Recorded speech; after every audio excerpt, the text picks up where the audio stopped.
संकल्प पत्र लेकर आई। जब मैं संकल्प पत्र शब्द का प्रयोग करता हूं तब भारतीय जनता पार्टी बाकी सारी पार्टियों से अलग पड़ती है, क्योंकि भारतीय जनता पार्टी देश की राजनीति में एक अकेली ऐसी पार्टी है जो कहती है वो करती है। हमारी राज्य सरकारों का इतिहास है, हमारी केंद्र सरकारों का इतिहास है। जब जब भारतीय जनता पार्टी सत्ता में आई, हमने लिए गए सभी संकल्पों को पूरा किया है। यह हमारा ट्रैक रिकॉर्ड है और इसलिए हमारे संकल्प पत्र को झारखंड की जनता, विशेषकर पिछड़ा वर्ग, गरीब, आदिवासी, दलित और शहर के लोग बड़ी आशा के साथ, बड़ी उम्मीद के साथ इसकी राह देख रहे हैं।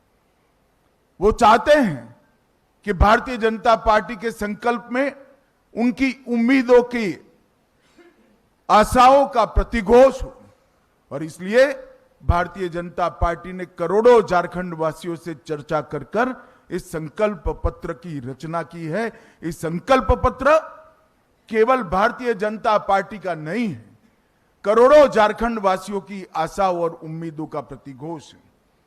करोड़ों झारखंड वासी जो अपनी धरोहर की सुरक्षा करने के लिए कृत निश्चयी है, इसका प्रतिघोष इस संकल्प में है।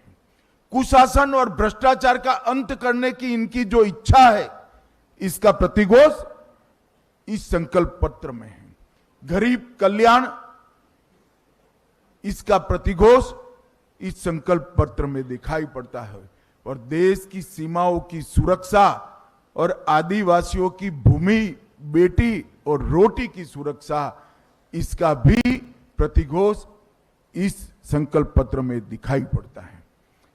जैसे ही अभी थोड़े समय पर आप स्क्रीन पर देख रहे थे, झारखंड को हमारे पूर्व प्रधानमंत्री भारत रत्न अटल बिहारी वाजपेयी जी ने बनाया था और झारखंड को संवारने का काम हमारे नेता और देश के प्रधानमंत्री नरेंद्र मोदी जी ने किया। परंतु 5 साल पहले यहां पर एक हेमंत सोरेन की सरकार आई, जिसने मोदी जी ने डबल इंजन की सरकार के माध्यम से शुरू की हुई सारी विकास की योजनाओं को ठप कर रख दिया। और आज भारतीय जनता पार्टी फिर से एक नई उम्मीद के साथ झारखंड की जनता के पास जा रहे हैं हम झारखंड के विकास के लिए काम करेंगे, हम झारखंड की सुरक्षा के लिए काम करेंगे, हम भ्रष्टाचार का संपूर्ण उन्मूलन करेंगे और विकास के रास्ते पर झारखंड को द्रुत गति से बढ़ाना चाहेंगे। आज मैं यहां आया हूं तब मैं निश्चित रूप से कहना चाहता हूं कि हेमंत सोरेन की सरकार के समय में झारखंड का आदिवासी सुरक्षित नहीं रहा है। संथाल परगना में आदिवासियों की संख्या लगातार कम हो रही है। घुसपैठिए यहां आकर हमारी बेटियों के लुभाकर उनके साथ शादी कर रहे हैं और भूमि पर कब्जा कर रहे हैं। ये समस्या अगर समय रहते रोकी नहीं जाती तो ना झारखंड की संस्कृति बचेगी, ना झारखंड की रोजगारी बचेगी, ना झारखंड की भूमि बचेगी, ना बेटियां भी सुरक्षित होगी। इसलिए भारतीय जनता पार्टी माटी, रोटी और बेटी को सुरक्षित करने का एक नारा लेकर आगे बढ़ गई। हमने झारखंड की एक ऐतिहासिक विरासत जो भगवान बिरसा मुंडा ने शुरू की, देश की सुरक्षा की, इसको माटी, रोटी, बेटी के साथ आदिवासी सम्मान के साथ जोड़कर आगे बढ़ाने का फैसला किया है। 15 नवंबर को मोदी जी ने जनजातीय गौरव दिवस मनाने का हमेशा के लिए निर्णय किया और बिरसा मुंडा की 150वीं जयंती को पूरा देश आदिवासी गौरव वर्ष के रूप में मनाएगा। समाज के पिछड़े वर्ग को भी हमने सम्मानित करने का काम किया है। अब तक काका साहेब कालेलकर कमीशन से लेकर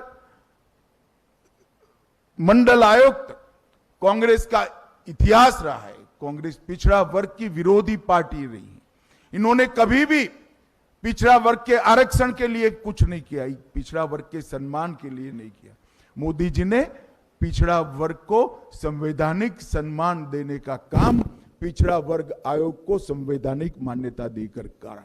केंद्र सरकार की सभी शिक्षा की प्रणालियों में पिछड़ा वर्ग का 27% आरक्षण सुनिश्चित कर पिछड़ा वर्ग को सम्मान देने का काम किया और पिछड़ा वर्ग कल्याण के लिए अनेक सारी योजनाएं बढ़ाई।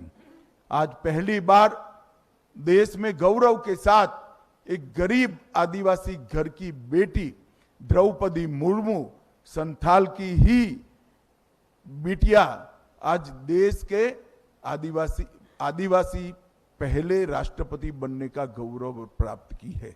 द्रौपदी जी झारखंड की ही राज्यपाल हुआ करती थी और पहली आदिवासी राष्ट्रपति बनने का उनको गौरव भी मिला है। मोदी सरकार ने झारखंड के विकास के लिए, सरकार चाहे किसी की भी रही हो, मोदी सरकार ने ढेर सारे काम किए हैं। अभी अभी हेमंत जी का एक भाषण देखकर मुझे हंसी आती थी। वो मोदी जी से 1 लाख करोड़ रुपए का हिसाब मांग रहे थे। हेमंत बाबू, मैं हिसाब लेकर आया हूं, अगर हिम्मत है तो इसका जवाब झारखंड की जनता को दीजिएगा। जिस कांग्रेस की गोदी में आप बैठे, जिस लालू प्रसाद की गोदी में आप बैठे, यूपीए की सरकार थी 2004 से 14 तक। यूपीए सरकार ने डिवोल्यूशन फंड और ग्रांट इन एड के माध्यम से